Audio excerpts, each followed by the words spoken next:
32, 21, 11, 5 ये सिर्फ संख्याएं नहीं हैं, ये मानव जाति के पतन की कहानी है।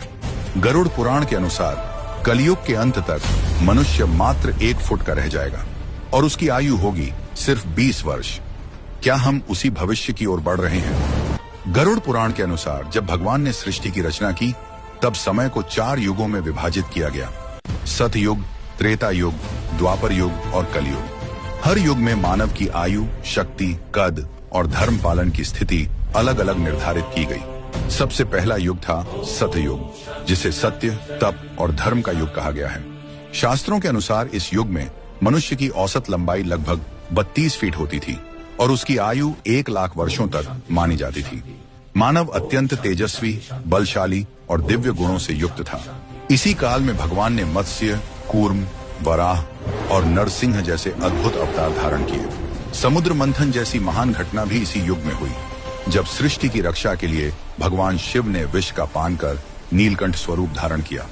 इसके पश्चात आया त्रेता युग। इस युग में धर्म का प्रभाव कुछ कम होने लगा।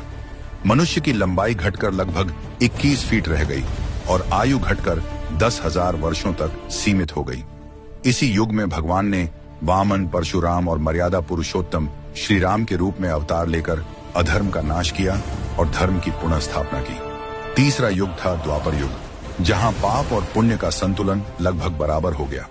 मनुष्य की लंबाई घटकर लगभग 11 फीट रह गई और आयु सिमटकर लगभग 1000 वर्ष रह गई। इसी युग में भगवान श्री कृष्ण और बलराम ने धरती पर अवतार लिया। महाभारत जैसा महायुद्ध हुआ, जिसने धर्म और अधर्म के बीच अंतिम निर्णायक संघर्ष को जन्म दिया।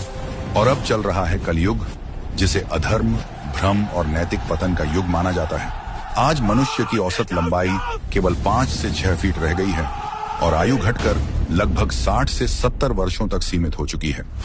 गरुड़ पुराण में संकेत मिलता है कि कलयुग के अंतिम चरण में मनुष्य की आयु मात्र 20 वर्ष रह जाएगी और उसका कद केवल 1 फीट का रह जाएगा। जब अधर्म अपने चरम पर होगा, तब भगवान विष्णु कल की अवतार लेकर पृथ्वी पर धर्म की पुनः स्थापना करेंगे। अगर आप भी मानते हैं कि कलयुग का अंत निकट है, तो कमेंट में लिखें जय श्री कल की और इस रहस्य को आगे जरूर बढ़ाएं।